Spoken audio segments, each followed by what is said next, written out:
Okay, there is a story behind this photograph.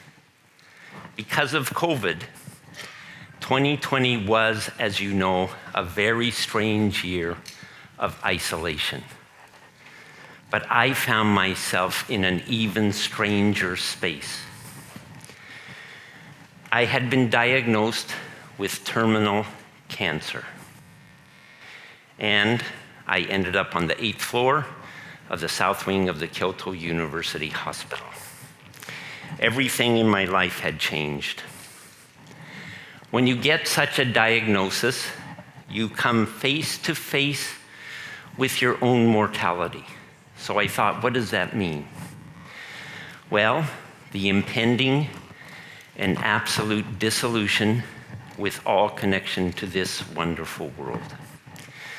The people and places I love, my work, my mental and physical capabilities, my senses, my heartbeat, my breath. Your future is unknown, and it is scary. To be honest, I'm really lucky to be here today to talk to you. Thanks to my family, my friends, and my doctors. I understand that all experiences in life offer us a chance to engage in a genuine way. So one of my best friends suggested that I see this time in the hospital as a kind of retreat. And I liked that idea. It made it softer. It made it easier to swallow. So I began the first of 6 intense chemotherapy sessions at the end of October 2020. The last one finished on February 27th, 2021. My hospital room held 4 patients. Each bed was partitioned off by sliding curtains. There were no visitors because of COVID. I did not have to go to work. My job was simple. Absorb the poisons to kill the cancer, then rest and recuperate. Everything else faded away. The chemotherapy sessions, to be honest, were often exhausting. I received medications by IV over several days. Then I fell into a ghost-like state. I was very, very weak. I felt insubstantial. There was no next thing tugging at me. There were no distractions, no need to do anything, nothing to plan, and nowhere to go. So I just kind of settled into this state of being. And as a result, I became somewhat still. I was no longer thinking about this or that, and my mind became a bit more spacious. And actually, I felt more relaxed and receptive to whatever my eyes landed on in my room.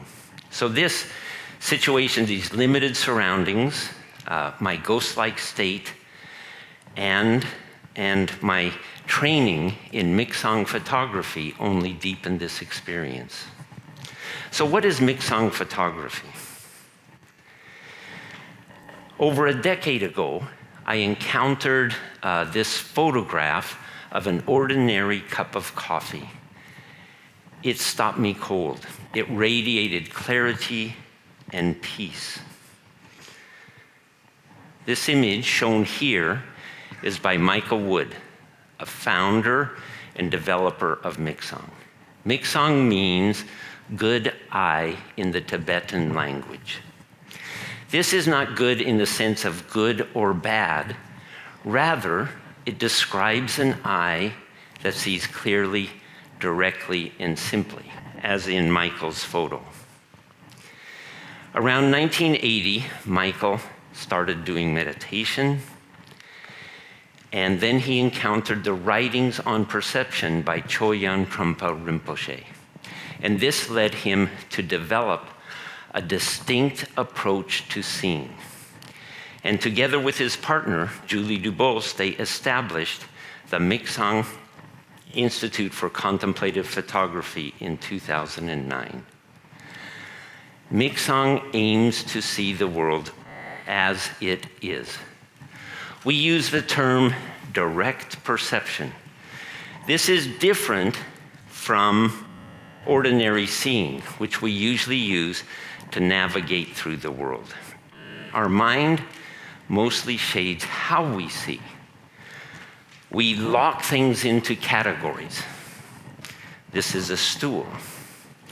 Or judge them based on what we like or have learned, or what we're told is good. Rather than seeing, we impose an idea on what we see. But the world is as it is. It's already perfect.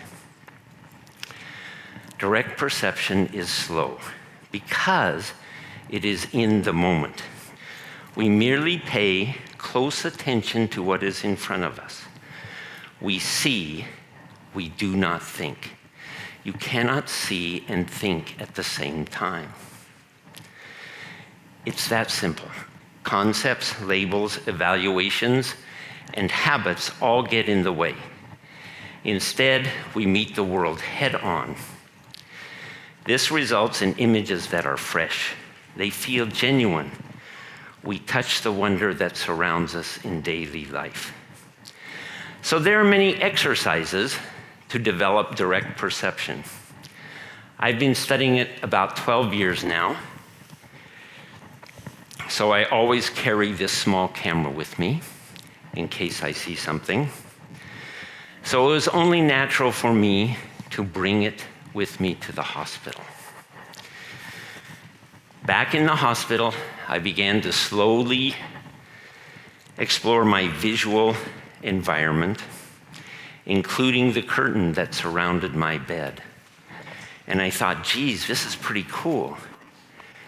It was vivid and vast, like the surface of a planet in a NASA photograph. The fabric of the curtain appeared to be a kind of pale salmon pink, but I came to see that it was never one color. Its appearance always shifted with the light that came in through the window. It changed with the weather, the time of day, the room lights. And this produced all sorts of wonderful variations in shadows, textures, tones, and colors. Whenever a nurse came in to take more of my blood or give me a new IV, new spacing in the folds of the curtains was created. When backlit, shadows glowed in burnt oranges or rust browns. Like everything in the world, the curtains existed from each moment to the next. And I finally understood what so engaged the Impressionists, who took their easels outside to sketch their first impression of a scene. That is direct experience. And you know, Monet painted the facade of the Rouen Cathedral over 30 times, fascinated by its shifting appearance at different hours of the day. One time, I gazed at the same small section of curtain. I opened my eyes for 5 seconds, and then closed them for 5 seconds,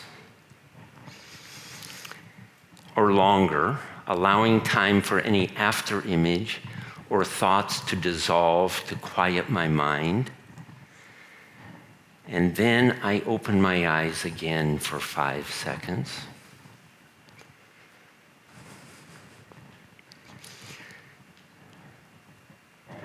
Close them again for 5 seconds.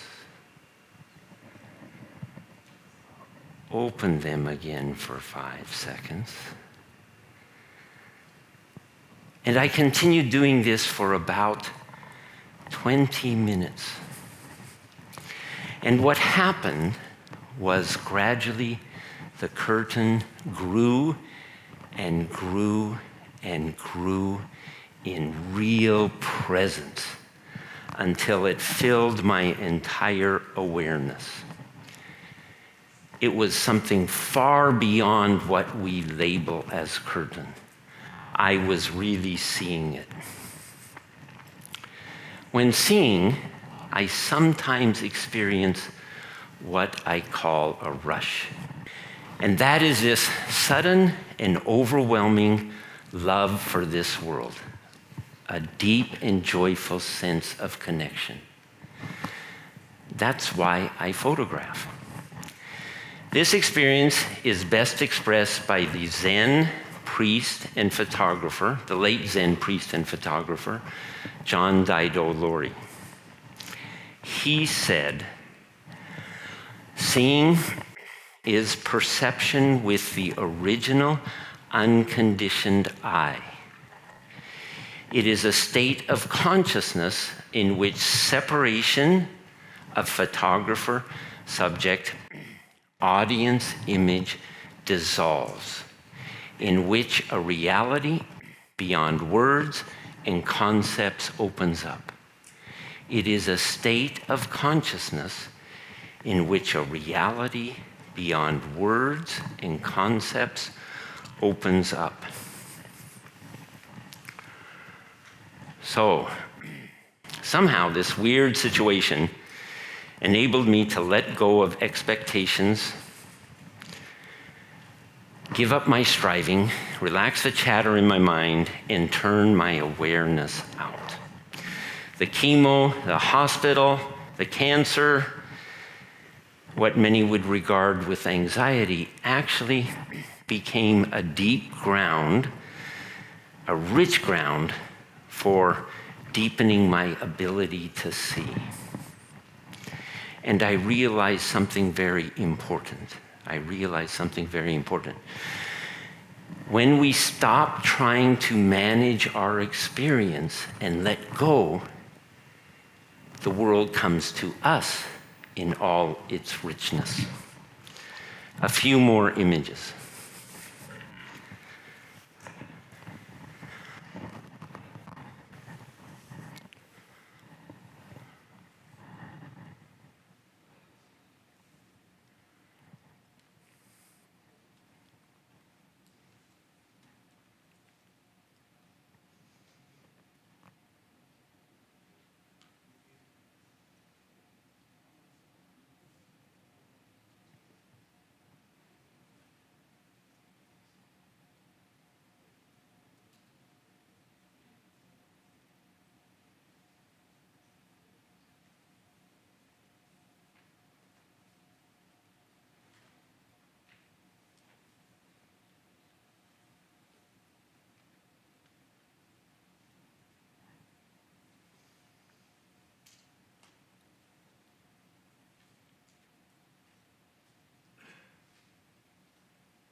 We do not see because we move too fast. We skim through the world. We are impulsive. We want to grab something. We want to press the shutter too quickly. We're ambitious. And we are distracted by a million things, especially the continuous dialogue in our heads. Is this good enough? If only I had better light. If only I could take an image like I saw on Facebook last night. And we miss so much around us. Instead, we can move into a zone of non-seeking. We are open, we are still, we are alert, and we are dissolving the overlays that we place on the world. We become more and more receptive, and then we start to see. And suddenly, out of the blue, the most amazing and beautiful perception will drop into your lap. It might be in your kitchen, on a mountaintop, or even from a hospital bed. It is pure, it is unconditional, it is a gift from the universe. We don't judge what we see or try to make it better. We accept it, we really lean into it and appreciate it, and then, if we want, we can express it as a photograph to share this joyful experience with others. Then we are connecting to the world with our heart. You don't have to be a professional photographer to do this. Direct perception is available to everyone. It really is possible to see the world with fresh eyes. As we broaden our awareness more and more, we begin to cultivate a non-aggressive and joyful stance towards our world. Reality is so brilliant, so boundless. So, what will you see today? Thank you.